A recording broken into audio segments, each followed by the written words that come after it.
It's time for the Ron and Brian Podcast. Get ready to fill your ears with the latest news, politics, current events, and whatever else we feel like talking about this week. And now, your hosts, Ron and Brian. All right. I was going to say the champ is here, but he already knows he's here. Brian, how are we doing this evening? Episode 251, Sunday night, 8 o'clock, ready to dive right into it. I don't know about you. I'm exhausted. It has been a long week of media appearances for us, celebrations, people feting us for episode 250 last Sunday. Went 2 hours 20 minutes, a marathon of it, celebrating across the globe. I'm sure some people saw President Biden flying into Philadelphia this weekend. Had a brief meeting with him. He said, "Champ, you did a fantastic job." I'm like, "Well, thank you, Mr. President. I'm no longer the champ." And he just kind of winked and he's like, "I get it." Brian, how about yourself? How was your week?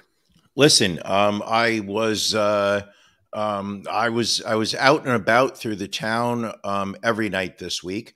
Monday, I received the key to the city. The mayor of New York, Eric Adams, invited me down to City Hall for a ceremony that was just short of a ticker tape parade down Heroes Canyon. On Tuesday, the Queensborough, I believe they are borough presidents, Maria Conchita Alonso, she brought me out to Queens and basically declared that for the county of Queens, that March 30th will forever be recognized as the Ron and Brian podcast day in the borough of Queens, which is just That's nice. Great. It's respectful. Absolutely. On Thursday, I threw out the first pitch at Yankee Stadium for opening day. They said that it was raining. So what they did was they had me do it under the stadium in the simulation area. And they said that they were going to broadcast it to all the fans on the big screen during the for whatever reason it wasn't on the Yes broadcast. And then on Saturday, I attended the Life of Agony and Sick of It All concert at the Sherman Theater in Stroudsburg, Pennsylvania, where in the middle of Life of Agony set, Mina, the lead singer, stopped the band in the middle of a song, announced to everybody that I was in attendance, pointed to me out in the crowd. The roar of 1,000 voices, 2,000 hands being slammed against each other. Truly a humbling experience. This has been a week I will never forget. And at the same time, I will say that the love and affection that has been showered upon me is bounced right back. You know, the shield that I have around me, it's not to keep from receiving positive feedback, but it is also to bounce back and to let everybody know that I love them even more than they love me. So you like to reflect on it, and you like to really send it back to everybody. Absolutely, that's what I do. Fantastic. Well, I guess maybe the best thing to do is just really get into things. And let's start it off, as we always do, with Drink of the Week. Na zdrowie. Salud. Drink of the Week. Sláinte. Drink of the Week. Drink of the Week. Drink of the Week. Drink of the Week. All right, Brian, what did you bring to drink this week? This week, I want to issue a big thanks. Let's see if you go. You should be able to see it. It's a slightly blurry.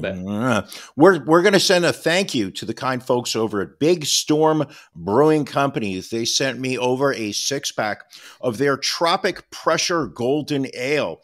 This is an American blonde ale, 4.4% ABV. It's a highly drinkable Florida ale steeped with hibiscus flowers for the perfect amount of natural sweetness.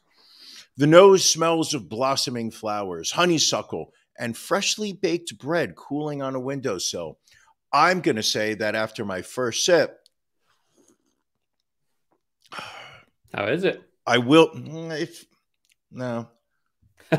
Taking a second. All right. Okay. Here's my positive spin on it. All right. It's very subtle. The flavors on it are very subtle. So it's almost like you're drinking water that has been steeped with some type of floral. It's like an alcoholic tea, for lack of a better phrase. Got it. It doesn't have that bite. I'm going to give it a 2 out of 5 on my Untapped app.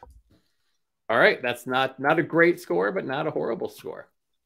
No, I'm going to drink the second one. All right, good. I haven't gone insane yet.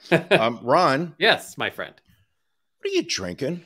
So this week, Brian, I was out at the King of Prussia Mall this weekend. They have a satellite store for Blue Coat Gin. This is actually Philadelphia Distilling Company, makes their American Blue Coat Gin. And look what I picked up, Brian. It is their Blue Coat Elderflower Dry Gin. They take their Blue Coat Dry Gin and they get elderflowers all the way from Croatia, Brian. So not only are we supporting a small Philadelphia business, but we are supporting Croatia as well. So I made myself a little gin and tonic with the elderflower liqueur. Let me get my little squeeze of lime in there. That's really one of the best parts of it.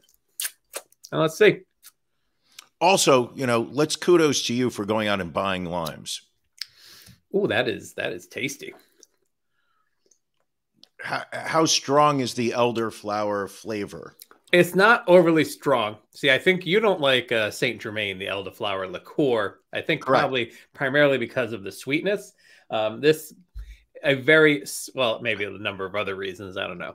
But it's a subtle flavor. Really pairs well with the lime and the tonic. The woman who sold this to us said also mix this with a little lemonade as well. Very tasty, but it makes a pretty solid gin and tonic. Now, lemonade, is that something that will be served at Alex's Lemonade Stand fundraiser, the Great Chefs of Philadelphia, coming up in June? I mean, there will be lemonade there June 10th down at the Navy Yard. So this is us giving back to the community, attending the Great Chefs event for Alex's Lemonade Stand. But we'll talk more about that in the coming weeks, I'm sure. Of course. Ron, if I may interject for a moment. Of course. I know that you are a big wrestling fan. I know that later on this week, you and I will be attending with two close friends of ours. We will be attending AEW at the UBS Arena in Belmont, New York. Elmont, New York, which is right on the Nassau side of the Queens border. But in addition to that, this weekend is WrestleMania.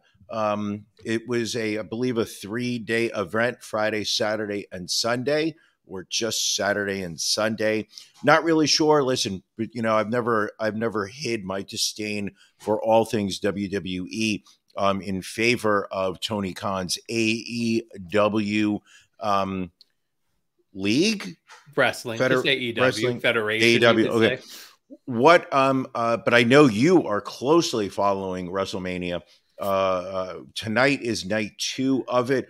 How has it gone so far? I mean, I think it's gone as many people expected it would. Very long. There were matches, there were winners, there were losers. I think that kind of sums it up. Can I give my predictions for night 2? Please do. I'd like tomorrow we'll see. Tomorrow we'll see how we're going to do it.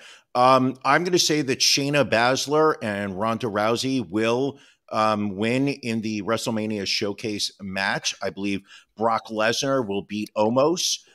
Edge will beat Finn Balor in the Hell in a Cell match. I've got Gunther. He will retain the Intercontinental Championship in the triple threat match that I think will be one of the most violent matches we've ever seen. Book that one. All right.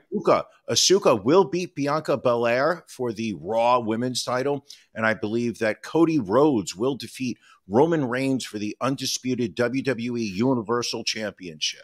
Listen, extremely wise words from you as always. We know your prediction skills. Anybody else repeating what you just said is really just copying the greatness that is Brian. Sure. I mean, if anybody wants to go on Facebook and, post my picks and claim that they are their own, be prepared to hear from my lawyers. All right. Folks, it's Beef of the Week time. Ron and Brian's Beef of the Week.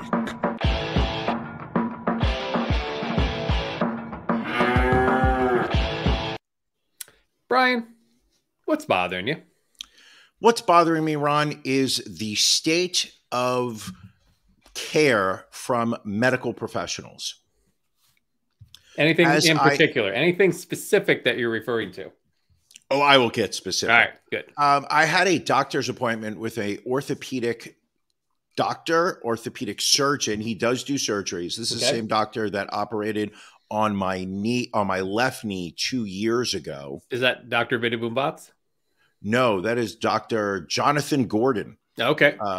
And over the last, I would say maybe month or two, my right knee has really started to become painful in terms of bending, standing, stretching. Walking is fine, but it just seems to get stiff and lock up. If I'm not constantly walking, I can't really fully bend it. Anyway, but that's not my complaint. I could complain about my right knee, but I'm not going to. No, but the complaint is I made a doctor's appointment. I waited for, realistically speaking, I waited for 30 minutes in the waiting room before being called in. Now, keep in mind, I scheduled this at the beginning of the day. Sure. So that it would not interfere with the middle of my work day. So I waited about 30 minutes to be called in. I got called in. I waited in a room. A assistant came in, asked me a series of questions, where does it hurt? How does it hurt? Where, right. When does it happen, et cetera, et cetera. Said, please, stay here. You will, we'll be right back. Came in maybe 5 minutes later and said, okay, we're going to send you downstairs for some x-rays. So they took some x-rays of my right knee. I went, back upstairs. Then I had to wait in the waiting room all over again, as if I'm starting the whole process again. You just got there, like you just walked in the door. Yeah. You would think that if I have already waited my half an hour to be called in, that I would then be the next person called in when a patient would leave. No. They basically put me in the back of the line and called everybody that was in the waiting room when I returned from the x-ray room in to meet with the doctor. Then finally I get called in and you can hear him. This is sad because I recognized his voice. You can hear him in other rooms coming in, talking to the patient, going into the next room, going back to the first one, talking to his staff.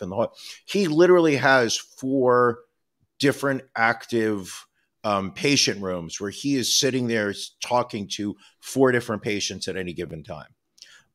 Came in, basically looked at the x-rays, diagnosed me with what he believes to be arthritis, is going to schedule me for an MRI to make sure that we're not talking any soft tissue that has been damaged, that it is arthritis that is actually the cause of it. He said, based on the way I described how it hurts and when it hurts, he's like, yeah, you're getting old. You got arthritis. And he was right with the left knee, so I kind of value his opinion. I didn't really like hearing it anyway.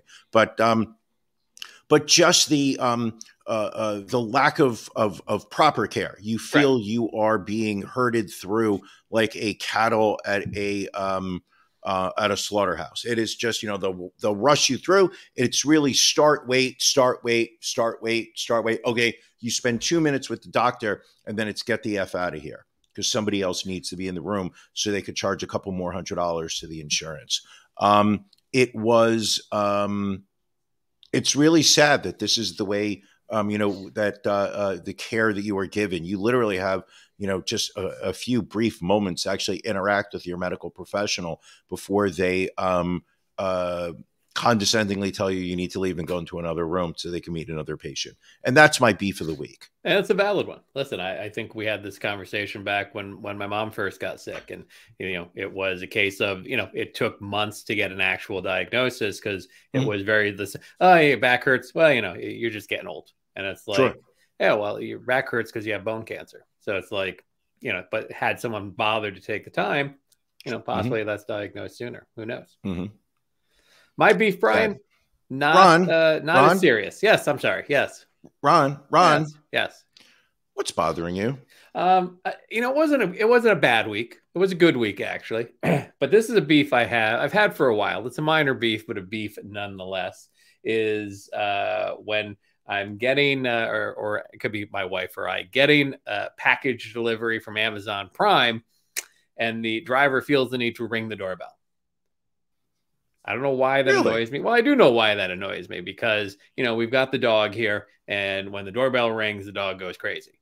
But, they can clearly see the ring doorbell when they walk up to it because they have to press the ring doorbell. You would think they know, especially being Amazon employees, it's an Amazon product that we can see when they're coming up to the door. But they got to ring that doorbell and disrupt the peace and quiet I like in my house.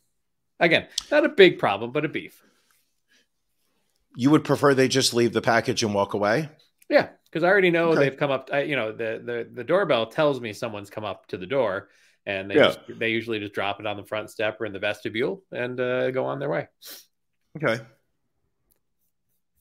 Am I wrong? I mean, is it a? I feel like you have complained about delivery people not doing their job well enough when delivering packages to your home. Now it feels like you're complaining that somebody's being too thorough. I guess maybe it's less being too thorough and maybe just taking an unnecessary step. Okay. Just my take on things. Brian. Yes. Let's get into every week we pull stories that we feel are our stories of the week. Ones that we want to make sure we get to. So what is your story of the week that you want to make sure that we cover? Okay. My story of the week takes us to the great southern state of Alabama. Oh yeah. Do we have a photo, Ron, of David McCoy? Matt, can you pull that photo up, please?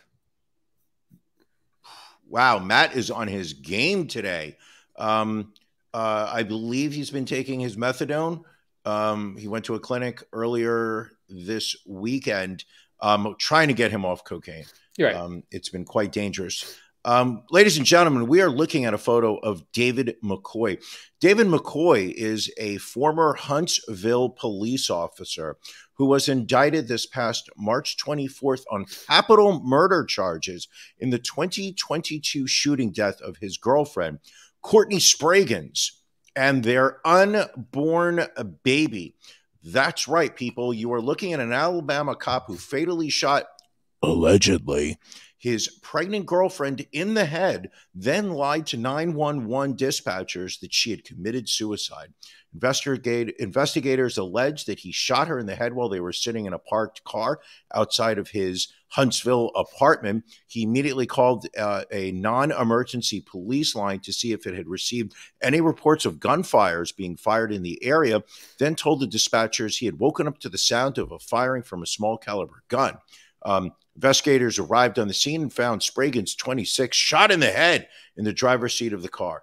McCoy told responding officers, "I think I've seen her once pretend that she was going to commit suicide, and it seemed like she had." However, after investigators did a little bit more digging, they basically discovered that text messages between Spraggins and McCoy led to some comments that McCoy had made that led them to suspect that he had been involved. He tested positive for gunshot residue, and they said they found a pistol that was not his service weapon, along with Spragan's cell phone in a closet in his apartment. They also suspect McCoy was involved, as Spragan's phone had been locked due to a number of wrong passcode attempts. Listen, people, we've all done that. Picked up our partner's phone, typed in the wrong passwords, and each time you do it, you lock it for a little bit longer. And he did it. He locked her phone out so many times that they are actually unable to access her phone. Wow. If you can believe that. So David McCoy, piece of garbage. A police officer, you know, I don't want to say here's another example of an American police officer who believes that he is above the law when committing crimes that he is being paid to arrest other people for. I certainly don't want to come across that way. But David McCoy, you're a piece of garbage, allegedly, and I hope you rot in hell. Ron. Yes. What's your story of the week? Brian, this is a heartwarming tale. As you know, we are animal advocates here on the Ron and Brian podcast. So I'm going to pull up a photo here of a 9-year-old and her goat named Cedar. The 9-year-old is the daughter of a woman by the name of Jessica Long, who enrolled her daughter in a 4-H project with the Shasta District Fair, where children are taught how to care for farm animals. And then the animals are entered in an auction to be sold and then slaughtered for meat in hopes of teaching children about the work and care needed to raise livestock and provide food. Well, as the little girl raised this goat for 3 months, obviously bonded very closely with the goat. The goat ended up selling for $903 at auction at the fair, of which the fair would have netted $671. But the daughter just couldn't bear to part with her goat. The mother pleaded with the fair to make an exception and said that she would pay the money back, and even reached out to the individual that won the auction. And the individual that won the auction said, you know, that's fine. We don't have to slaughter this goat. Oh, what a Happy heartwarming ending. story. Happy ending. What a Brian? so heartwarming. I'm so, this clearly is an example, Ron, of how I come here to show what is the worst part of humanity. And here you are dropping in all the great things about it. Oh, wait, hold on. The Shasta District Fair actually reached out to the Shasta County Sheriff Office. Armed with a search warrant, detectives drove more than 500 miles across North Carolina in search of the goat. Apparently, they found the goat at Bleeding Hearts Farm and Sanctuary in Napa County. The police took the goat, who we now feel has been taken and slaughtered. Since then, Jessica Long has filed a federal lawsuit against Shasta District Fair officials and the county, arguing it committed a, quote, egregious waste of police resources and violated her and her daughter's 4th and 14th Amendment rights. Thoughts on this, Brian? Okay, first off, I feel very bad for the girl. You know, her obviously her parents think that it is acceptable to crimp her hair. She's way too young for that. Fair. I believe at this point you should be using a children's shampoo. You want to condition the hair properly, but you don't want to crimp it because she's a little too young to be, for her hair to be getting that kind of heat damage. She's gonna carry that through the rest of her life. And you just hate to see kids being pushed through their childhood a little too fast. You know, let them enjoy it. Let them enjoy their childhood, people. Well, we feel sorry for Cedar. We feel sorry for the Longs. And as expected, the Shasta County Fair getting torn apart on social media this past week. Deservedly so, I would say. Of course.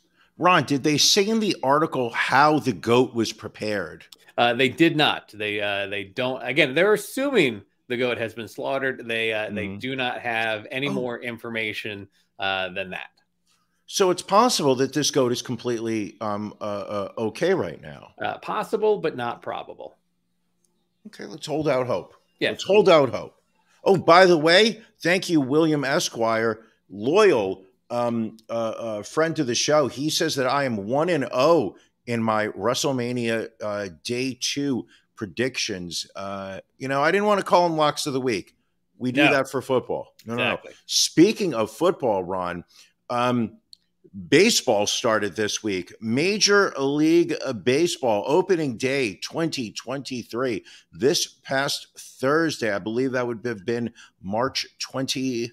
No, that was March 30th. March 30th. Ron, tell me, how are you enjoying the new baseball 2023 version? I like the pace. It's I believe the average length of the games on day one was about 35 minutes faster than last season. So I just I like the fact that it just keeps moving along. It's which is funny. Not a lot of screwing around. It's actually funny, Ron, because speaking to my my loved one over here, she also said that this year I'm 35 minutes faster. So that means you're negative 34 minutes and 30 seconds? 34 minutes of disappointment. Hey-o. Also, speaking of football, I actually watched an XFL game yesterday. I caught like the end of one of the games. And I mean, the quality of football is fine. I think it's not bad, but the production quality is horrible. I mean, first off, the uniforms looked like they were ordered from Vistaprint, like at a discount, not the upgraded package, the cheap package. Just the camera work. For some reason, you're listening to the defensive coordinator call plays throughout, like part of the game. But it just looks, again, I've seen like high school football games with higher production values than this XFL. Yeah, I mean, the games that I have seen, it is it's the level of play. The teams are consistent. Obviously it's not top-notch quality, but these are players that are, tried for the NFL, maybe played a season or two, trying to get back into the NFL or trying to make it as former players. But what I think it's missing is something that separates it from the NFL. This literally just feels like they're trying to keep football going during the spring and summer when the NFL is not in season. There's nothing that says we are going to, position ourselves doing something different. Whether, the changes in the rules, I feel are not significant, right? In a way that it's not really setting the game apart. Whereas, I think I enjoyed more watching the arena football games when it is an indoor stadium. The field is significantly smaller, both width-wise and lengthwise. They let one player get a running jump or a running starter or however you want to phrase it. It felt more exciting. It felt like there was there was hey, we're gonna play football, but our style of football. I believe your girlfriend was also talking about how you're smaller in width size and length size. Absolutely. She said that this was, during the spring and summer, she says you shrink significantly. But I can't remember the last time we had overtime.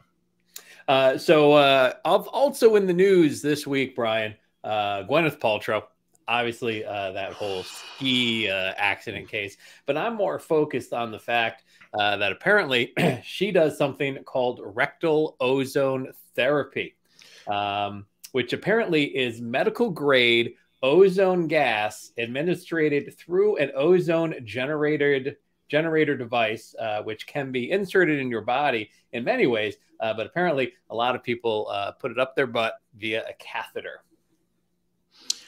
I had the story wrong. Really? I thought that she was doing the laying out in the sun and spreading her butt cheeks apart. Oh, you thought she was doing like the sun bleaching. Yeah, that's what I thought she was doing. I did not know that she was actually inserting a catheter inside of her rectum and have ozone gas being inserted inside. I mean, the farts must be terrible. I mean, the gas has to come out technically somehow. smog. But so the therapy claims to have multiple benefits like reducing oxidative stress, giving the immune system a boost, and protecting your body from things like bacteria and fungus. But back in 2019, the FDA put out a warning against ozone therapy and its usage. I would say that it has helped her legal record, seeing as she is now 1-0 in the courts. Listen, this is my message to you, and the lesson that we as Americans need to learn here is that if you're going to be sued and you're going to court to defend yourself, have some ozone inserted inside of your rectum, and you're going to win your case. What, Ron, what did you think about that case against her? I think, again, it was, the classic, he said, she said. There was no real evidence to back up, who was more at fault than the other. I don't know that the witnesses necessarily helped. And I think the fact that I think the strategy that Gwyneth's attorneys took in really getting this guy up on the stand and having him talk about all of the trips that he has taken since retiring, I mean, around the world, just, I think, made the jury question how bad his life is. And again, he may have been in the right, but I think his attorneys didn't really, give him that appearance in court. And now, I mean, she only won $1 on the counterclaim, but he could be liable for all of her legal fees, which I'm going to go out on a limb and say were probably quite substantial. Easily six figures. Yeah. I would say low to mid six figures. I think what you said, you nailed it, which was this is a he said, she said. There's no evidence. And like, I read a great line on, I think it was Twitter, which was that this trial is the whitest thing to happen since Mitt Romney was caught in a snowstorm in Utah at a mayonnaise convention. And it literally at one point, she was saying like, what were the effects to you, Gwyneth? And she was like, well, I lost a half day of skiing. It's like, well, that's why she got a doctor. That's why she only got $1. Yeah. And then he claimed that he could not enjoy wine events. No, I mean, wine tasting was not the same as it used to be. There's more sympathy for the devil than for that doctor. Like he got at that point, it was just, I hope you lose. Real quick before we get off the ozone therapy. So Brian, the Drip Gym, located in Queens and Great Neck, Long Island, you can get this ozone therapy via an IV for $250 for 25-minute session. $250 for them to put ozone into my body? Yes. I don't believe this goes into your butt since it's an IV. I think it probably just goes right into your arm, which feels dangerous to me. I would do it if there was if we did like a GoFundMe for my medical bills afterwards. I would do this. Oh, it's good enough for, listen, I've been drinking bone broth for the past 8 days because that's what Gwyneth does. I've been lighting candles that smell like my vagina. I mean, Goop is the website where I get all of my lifestyle indications from. So, right, if you would be willing to get an ozone IV, I would pay the $250 out of my pocket. Ron, I don't think you understand how I'm willing to do just about anything for some entertainment. I would do it if you're paying for it. I would do it. All right, we'll discuss this off the air. Do you realize the guilt you would go through if I died from it? I mean, it would be bad. I'm not saying it would. Yeah, I'm not saying it wouldn't. Wait a second. Hold on. Are you trying to push me to do some kind of dangerous medical process so that by default, this belt, this championship belt, which will be brought to UBS Arena this Wednesday, April 5th for AEW. Have they given this a name or no? It's just AEW Dynamite. There's no cool name. So it's Dynamite and Rampage, where I will be walking through the arena wearing this, either thrown over my shoulder, or I may even wear it around my waist as I walk. I am so good. Brian's now 2-0 in his picks. I'm not quite sure what the second match was, but you're 2-0. 2-0. You know why? Because I'm a champion. Okay, people? Champion. And champions have their wrestling belts. Look at this. 6 pounds of gold. Oh, wait a second. No Rampage on Wednesday, but there will be a Ring of Honor taping. Uh-oh. Sounds like this champ is going to be getting an education on how not to pull out a light bulb. I was going to say your lighting seems to drop off there. Brian, judges handed some GOP bills in a couple of different states a setback. We're going to go to Tennessee, where a federal judge has temporarily blocked the Tennessee law restricting drag shows. He did that on Friday, the day before it was set to go into effect. U.S. District Judge Thomas Parker granted the temporary restraining order, blocking enforcement of the law for 2 weeks, finding that it was, quote, likely both vague and overly broad. Listen, and there's another law that was passed. Was it Texas or no? Which was the other case that we wanted to talk about? It was in Texas also. Okay, Texas. Yes. So you've got Texas hiding their books from libraries. I think there are a series of laws that are being pushed through right-wing controlled legislatures. And I think, even polls show that a majority of the people do not agree with these tactics. But what you're looking at here is state legislatures, the politicians are, they are pandering to their most radical bases. What just shocks me is the number of mass shootings that are going on, the number of children that are being shot to death in schools, and yet the most popular talking point right now amongst the right are drag queens and LGBTQ and the threat that they play towards children. And not one step has been taken in this country to make children in schools safer from being shot to death. Well, in Texas, we're referring to the federal judge that ruled at least 12 books removed from public libraries by Llano County officials, mainly because of their LGBTQ and racial content must be placed back onto shelves within 24 hours. Apparently, county officials removed books from the shelves of the 3-branch public library system and also terminated access to thousands of digital books because they could not ban 2 specific titles. Books ordered to return to shelves include Castle, The Origin of Our Discontents by Isabel Wilkerson. They called themselves the KKK, The Birth of an American Terrorist Group by Susan Campbell Bartoletti, and Being Jazz, My Life as a Transgender Teen by Jazz Jennings. I ghost wrote that book. Listen, these are now books that I'm putting on my reading list. Sure. I believe shouldn't you and I be purchasing copies of these books to be sent to these small towns? I think we should encourage all listeners of the Ron and Brian podcast. Maybe we'll put together an Amazon wish list, and we can put these books on there and have them sent to these libraries. Absolutely. In Texas. I just have to be sure, because on one of my wish lists that I have on Amazon, I can't let them get mixed together, because I have one wish list which is nothing but plastic cock rings. Nothing Understood. but plastic cock rings. Listen, I mean, it's a good deal when you buy them in bulk the way that you do. Sure. Well, you go through them so often, your penis can only hold so much pressure.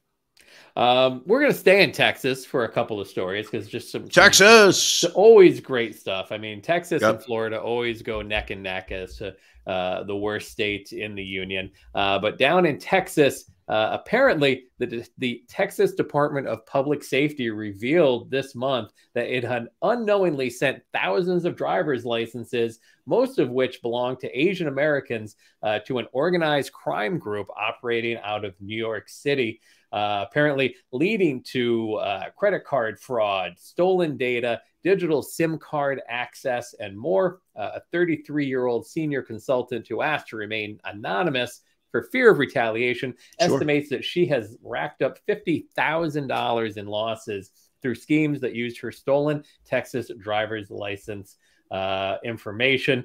NBC News was able to verify $16,000 in losses for another individual. But yeah, just great stuff down in Texas. And then also, Brian, you familiar with the Apple AirTag? I'm quite familiar with it.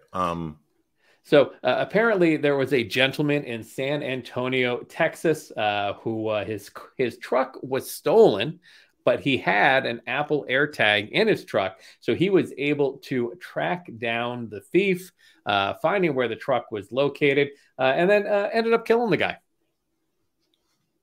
He ended up killing the guy that stole his truck? Yeah. So apparently the thief fired first, but then the suspect fired back, killing the person that stole his truck. Officials still determining if the suspect will be charged in the fatal shooting. Officer Nick Solitz said that people shouldn't take matters into their own hands if their car is stolen. And I kind of have a feeling that this guy should absolutely skate free. If he can show that this thief stole his car, I am 100% in agreement with his actions. If the thief dies from a gun battle, I'm perfectly okay with it. Well, assuming the thief fired first. If this guy just went in there guns a-blazing. I'm actually okay with him going in guns a-blazing. If it's You're all right with that? No. If it is proven that he went guns a-blazing into the wrong home, or that the person who he thinks stole his vehicle and turned up not to be, I think he should go to jail for the rest of his life. Okay. But I do believe in this country there has been a loss of fear. At least I can speak from New York. And obviously I'm talking more minor crimes and whatnot, but there is absolutely a sense. Are you disagreeing with me that there has been kind of a loss of law and order in American society over quote unquote low grade crimes? Shoplifting, burglary, things like this are they have become such commonplace. You've got stores now that are there are stores that are closing down. Obviously, I don't believe that the reason is because they are avoiding theft. I just believe, they're trying to, increase corporate profits. Right. But, you walk into a CVS or a Walgreens and half the store is behind locked plastic. You walk in, you see these videos of people walking into department stores and just grabbing shit right off the rack and walking right out with it because they know that security has been told not to stop them. They know that police are working supposedly somewhere else on higher profile crimes, and they're not going to stop to handle a shoplifter. So if we as a society get to a point where we as citizens realize that the government's not here to protect us, the police are no longer here to help us, if we have to start taking the law into our own hands, as long as it is, we can prove that it is that we are righting a wrong, I'm okay with this car thief dying. All right. So to wrap up, Brian, supporting vigilantism and the New World Order. Always. Listen, I'm not saying a new world order. I'm saying that I watched, what was that Charles Bronson movie? Death Wish? Yeah, I watched Death Wish. Struck a very strong chord with me as a child, which was, listen, when the law fails you, you have no other recourse, it is, a moral right is more important than a legal wrong. I mean, I think so. I think that's a good way to put it.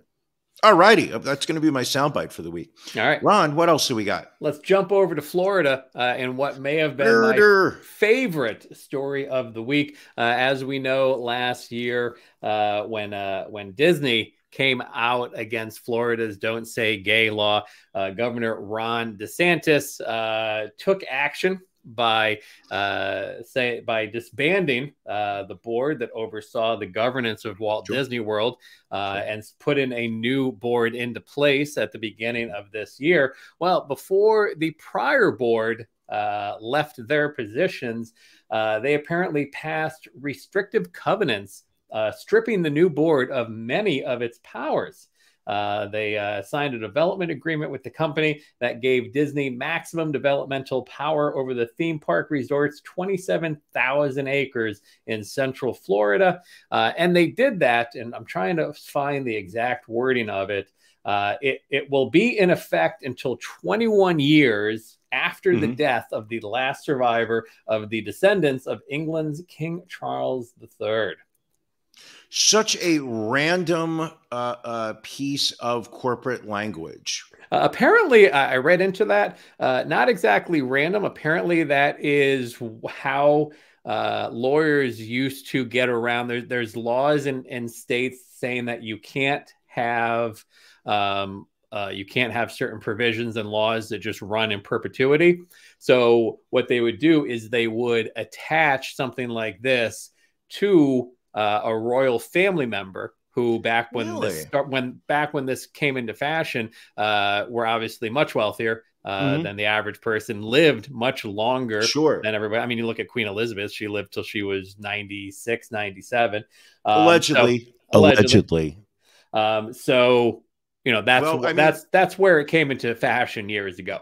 So I think the youngest descendant right now of King Carlos III, 2 years old. 2 years old, yes. I love this. I mean, again, part of me dislikes Disney because it's this huge monolithic corporation, but yet my disdain for Ron DeSantis is much higher than that. Yes, here, listen, this is a new one. I don't know if you heard this one, but Death Santis. I've heard that. I like it. That's back during COVID. He got that nickname. Really? I did not know that. I'll say this about Disney. I don't really have a problem with them so much as on the corporate monolith side, even though I should. I more have a problem with the gouging that they do of their fan base in the name of let's all be happy. Disney Files, is that what they're called? Yes. Disney folks. Disney Files. P-H-I-L-E-S. Disney Yes, Files. Not to be confused with pedophiles. No, or the X-Files. But yeah, no, I think it's absolutely great to drag this to just drag out this battle that goes on between Ron DeSantis and the great company of Walt Disney. Ron, yes. What were you about to say? I was going to ask if you've been following these articles we've been seeing about this AI technology like Chat GPT. Google just rolled out Bard. These programs that will come up with writings, questions, answers, anything you want to plug in. It'll research and come up with different information for you. Right. I've decided that I am going to stick with Bard. Okay. It's young. It's in its infancy. Hopefully it keeps learning. But going out to India, this is interesting. A judge decided that he was going to ask Chat GPT to determine if a murder and assault trial defendant should be let out on bail. This occurred at the Punjab and Haryana High Court during the trial of Yaswinder Singh, who was arrested in 2020 for allegedly assaulting and killing an individual. He was reportedly seeking a stay of imprisonment during the trial.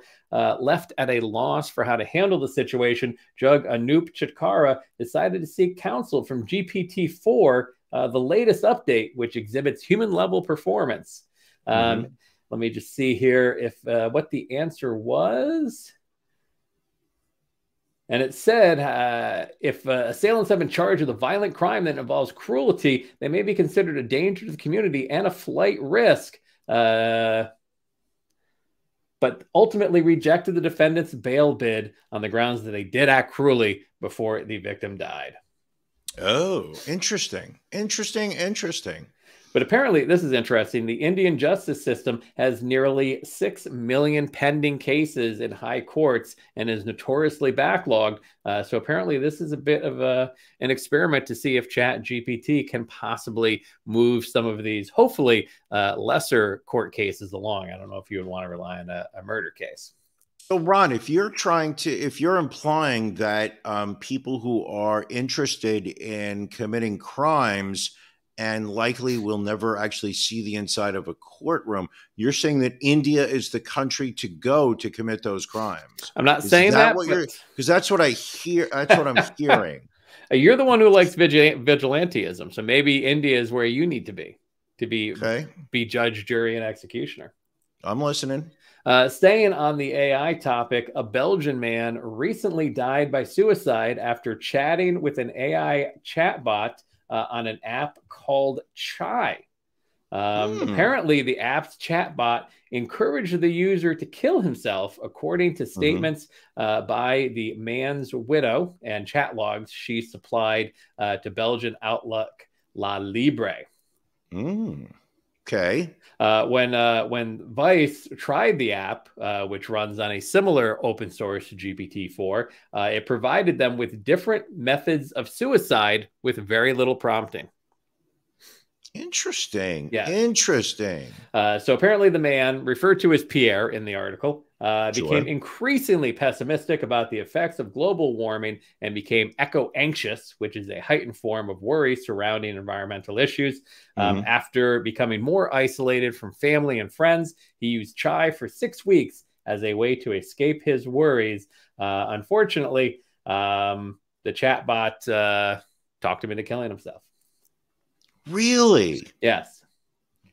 Apparently, the chatbot would tell Pierre that his wife and children are dead and wrote him comments that feigned jealousy and love, such as, quote, "I feel that you love me more than her," and, quote, "We will live together as one person in paradise."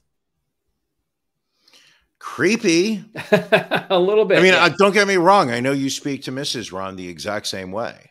At times. But Ron. Yes. Ron. Brian. What are you watching? What am I watching? So what did I watch? I watched the second episode of Lucky Hank, the new Bob Odenkirk on AMC Plus. I'm writing that down. Sorry for being distracted. I need to write that down. Second episode, very solid. I would recommend that.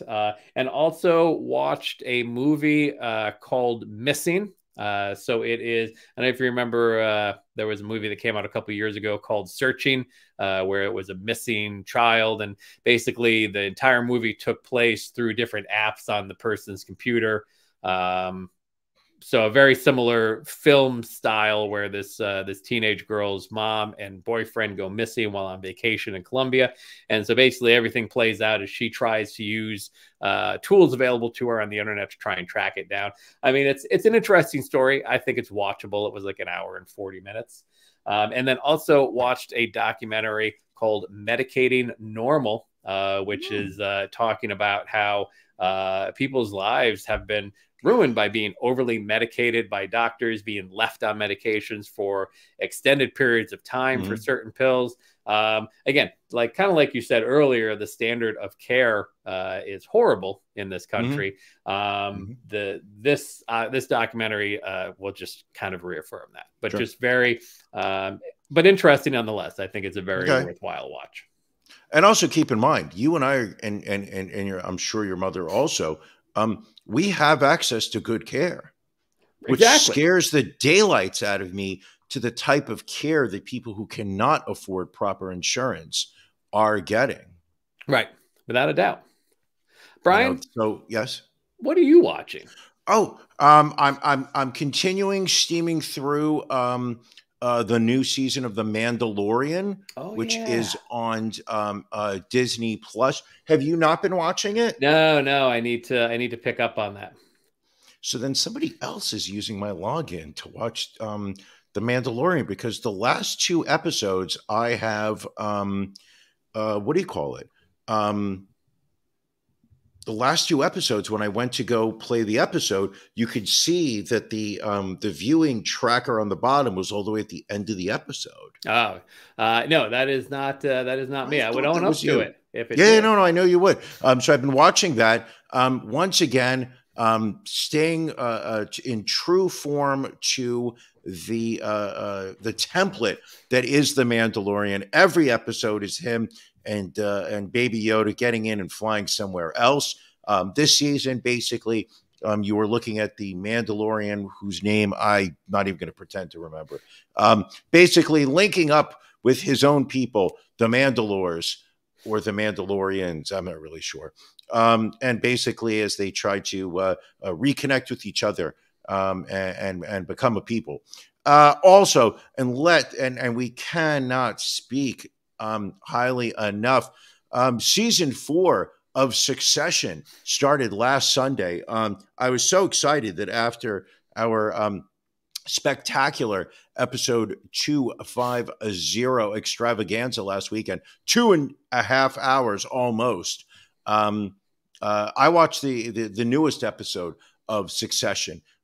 Just so great to be brought back to the Roy family and the different personalities within there. I know you said that you watched some of season 1 and then you just kind of ticked off, never really going back to it. Highly recommend it.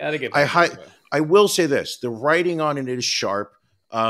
It's over the top, but you know it's going to be over the top. The dialogue, I think, is very clever. And I do feel that they've done a very good job with the character development of the different family members. You definitely have a great understanding of the different characters. I'm a fan of Succession. What else did I watch? Really not much. Just Mandalorian, knocking out. Though I do want to watch this Lucky Hank show. Check it out. Absolutely. Episode 3 is on tonight, so I'll be catching up on that tomorrow. Yes.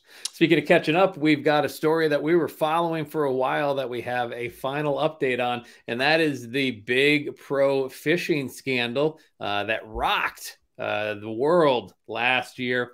This is, who are these gentlemen? This is, I always forget their names, Chase Cominsky and Jacob Runyon. They were accused of stuffing fish with lead weights and fish fillets in an attempt to win thousands of dollars in an Ohio fishing tournament. They pled guilty last week to cheating and unlawful ownership of wild animals. They agreed to 3-year suspensions of their fishing licenses, and Cominsky also agreed to give up his bass boat worth $100,000. In exchange, prosecutors agreed to drop attempted grand theft and possessing criminal tools charges. So what you're saying is they're getting a slap on the wrist. It feels that way because the boat was something he got as a prize. So it's kind of like nothing ventured, nothing gained. Like it wasn't money out of his pocket. I mean, I guess the fishing licenses, I mean, I guess technically they can't compete for 3 years now. But yeah, I don't know. I don't know how I feel about that. Okay. How do you feel about it, Brian? You're a law and order. You are the law and order candidate on this show. So I want to hear how you feel about it. I will be exactly honest, as I always have been on this show. First of all is, you know what these guys tried? You know, they had been cheating, putting lead weights in the fish. I mean, I was talking to a good friend of mine recently about how neither of us could imagine spending any amount of time actually fishing. So I think right off the bat, the very fact that these two gentlemen are willing to contribute their free time to the world of competitive fishing, I already feel sympathy for them. The fact that they feel the need to cheat to win the cash prizes, they're criminals, whatnot. At the end of the day, I just think that some of the other fishermen who were in that competition should have handled themselves slightly differently than saying, hey, let's call the cops. You think snitches? Oh, yeah. Fishing sucks. Said it better than I did. Oh, look. Allie agrees. Fishing sucks. So you're saying that the fellow competitors should not have involved the police? They should have just taken the law into their own hands? What I'm saying is that if I were one of the other fishing competitors, I would have taken some of those lead weights that were being taken out of the fish, and I would have made sure that I inserted them inside the bodies of these two fishing competitors and made them a slightly heavier. All right, fair enough. Brian, jumping up to New Yes. York City, we've got a story of a New York police officer. The NYPD. New York, it's a hell of a town. The NYPD pulled the promotion of an officer because she's being sued for allegedly stuffing her panties in a male underling's mouth. This is Sergeant Anne Marie Guerrera. She was supposed to be promoted to the role of Sergeant Supervisor of the Detective Squad, which would have moved her up to a salary of $120,400. But apparently, the news came out in the New York Post because she's being sued in Brooklyn federal court over the October 7th, 2018 incident in which she allegedly lost her temper towards Detective Victor Falcon. Great police officer name. If you're born with the name Victor Falcon, you've got to become a police officer. Of course. Anyway, he complained about her habit of leaving her underwear around the unisex locker room at their Brooklyn station house. So because of that, she violently shoved them into Falcon's mouth and then aggressively rubbed them all over Falcon's face, claimed his lawsuit, which is still pending. Quote, the sexually charged and violent gender-motivated assault left Falcon traumatized and in shock. Guerrera screamed in Falcon's face, quote, see, they are fucking clean. Okay, Ron. Now, I know that you've worked in several sexually charged environments. Sure. Not your current. No. You've made it very clear that your current work environment adheres to all proper Department of Labor guidelines for workplace etiquette. But you've worked in some areas where how do I say this? Morals have been slightly loose. Listen, I came up in the 90s and the thousands. I mean, it was the Wild West back then, Brian. I think walk me through your time at Sears in the Colony Mall back in Mall, Rotterdam Square Mall. Rotterdam Square. I wasn't even close. All joking aside, Ron.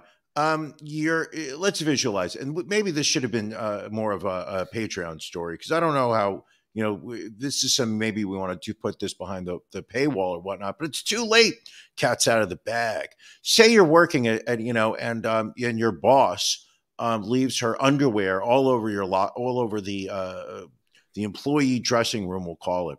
Are you going to complain about it? I mean, it feels problematic to me. Whether it's men's underwear, women's underwear, I think just put the underwear away. Even if it's a locker room or a dresser room, just put it away. No one wants to see that. I agree with you, and at the same time, I feel a double standard. That if it was a female underwear being left around, I don't think that I would step forward to complain. All right. But I think that if some guy left his stained tighty whities, on the break room table, I think I would complain about it. Right. I think I hate to say this, but it might be, I don't think I'm being sexist, whatnot, but I think that I would give more leeway to a female supervisor committing wrong than a male. Listen, that's your prerogative. I'm not saying you're right or wrong. I do think you would agree I guess William Esquire doesn't agree with that stance. I think I may have opened up a Pandora's box on this. I do think though you would agree that if someone did complain about said underwear, taking that underwear and shoving it in their mouths is probably the bad move. As an HR definitely. person, I think you would have to agree with that. Absolutely wrong move, especially since they're clean, because now they're dirty. That's right. The part that I don't understand. You had a clean pair of underwear. Obviously, you're going to change into them at some point. Now you have to bring them home because they're covered in saliva and remnants of Chick-fil-A. There you go. Finally, this week, a news anchor on a local station in Mississippi has been dropped from a news team after saying a Snoop Dogg catchphrase on air. Barbara Bassett of WLBT was taking part in a report on Snoop Dogg's latest successful wine venture when she used the catchphrase. And are we going to get in trouble if we say it, Brian? No, not at all. She used the phrase for shizzle my nizzle, and apparently that has caused her to be removed from the air for some reason. I disagree with this one strongly. Okay. I believe had she actually used the offensive term that nizzle is a Snoop Dogg vernacular for, I think then she should absolutely have been taken off the air. I think it was a story about Snoop Dogg. So, to use one of his more popular terms, this is something that he was well known for saying. I don't see the malcontent here on her part. Well, I think part of the issue comes with the fact that back in October of 2022, she remarked to a black reporter from the station at the scene at a Home Depot that for some reason she needed to procure a pie of some kind to offer to people there to get the scoop, and said that the reporter's, quote, grandmammy has some sort of recipe, which apparently is also a problematic phrase as well. Ah, shit. Did you really? Yeah. Okay. So I'm not taking a stand on her side. Let's walk away. All right. Yeah. So she, unknown whether she has been fired or if she has had to go through some sensitivity training yet again, but we will see.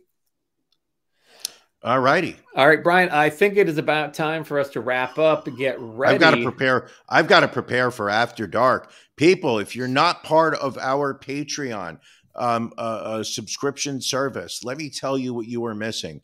Every week, Ron and I do a free podcast for the masses. Anybody with an internet connection can watch this episode for free. Advertising free most weeks as I struggle to get a paid advertiser. But there are stories that we do not feel comfortable putting on the podcast, mainly because of community standards that YouTube and Facebook, or excuse me, Meta have in place. These are your spicier stories, your saucier, your sexier, dare I say, stories. We put those stories behind the paywall. So what happens is we work with our friends over at Patreon. You can become a patron subscriber right now. Go to ronandbrianpodcast.com. Click the link in the upper right that says become a patron. It'll take you to patreon.com. Sign up, register if you have not already. For as little as $5 a month, you're going to get an audio file. I mean, think about it. That is the price of a cup of coffee. And if you cannot afford $5 a month, I'm terribly sorry, because I do understand that this is not a need. This is a want, our right. Patreon. For $5 a month, you get an audio copy, an MP3 file that you can download, which has the audio of the extra minimum 30 minutes of bonus material that we do right after this podcast. For $10 a month, which I believe is our bronze level, you will get a link every Sunday, sometimes Saturday, if Matt is feeling productive. Ahead of the you game.